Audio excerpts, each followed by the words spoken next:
Hi guys, Shri Swami Samarth. समर्थांची कृपा, तुमची लाडकी गौरी. तर आम्ही चाललो आहे गावाला. बॅग आमच्या भरून झालेला आहे, पसारा पडला आहे. तर गाईस, अशा प्रकारे माझा गावचा प्रवास चालू झालेला आहे. तो तुम्ही बघू शकता. पूर्ण प्रवासामध्ये तुम्हाला कळेलच की मी कुठे कुठे जाते आहे. माझे मिस्टर गाडी चालवतात आणि माझी पूर्ण फॅमिली आहे. सासू वगैरे, माझी मोठी नणंद, मोठ्या नंदेची मुलगी, माझी छोटी नणंद आणि हा आम्ही दोघं पुढे बसलेलो आहे. बारक्याला पण पुढे बसलेला खूप सतवतो.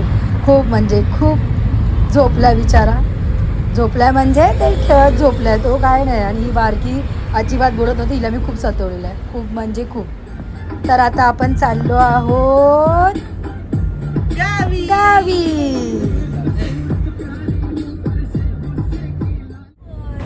तर आता आपण चाललेलो आहोत भुहेरी मार्गातून. तर या मग रत्नागिरी गौरीच्या गावाला जायचं आहे आणि खूप सारी मजा करायची आहे. ते तुम्ही बघू शकता. तर गाईस या, भेटूया मग आपण देवरुख रत्नागिरी. तर गाईस 1 2 साडे माळे कुठून इथून गेलं की आणि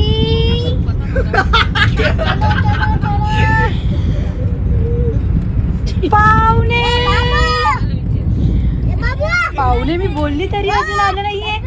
तर गाईज मी परत एकदा काउंट करते. Tick tick tick tick 1, tick tick tick tick 2, tick tick 3, tick tick 4, tick tick 5, tick tick 6, चांगलं लागतं. 4 पदरी टिक टिक 7, एकच पदरी रस्ता होता. टिक आपण रस्ता टिक चांगला केला.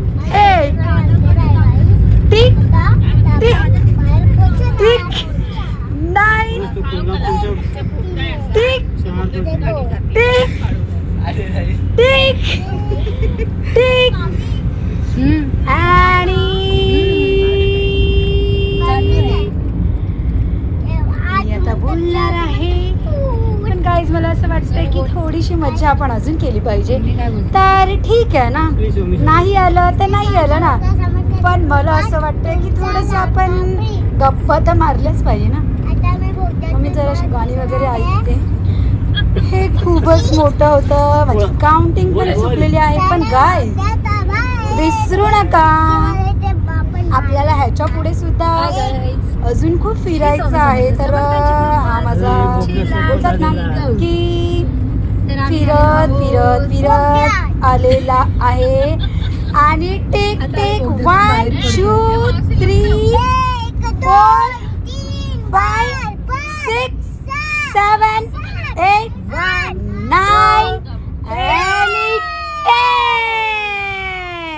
तर या गाईस, या प्रकारे आम्ही बोगद्यातून बाहेर निघालेलो आहोत आणि आता आम्ही चाललेलो आहोत रत्नागिरीला. तर तुम्ही येऊ शकता. बाय.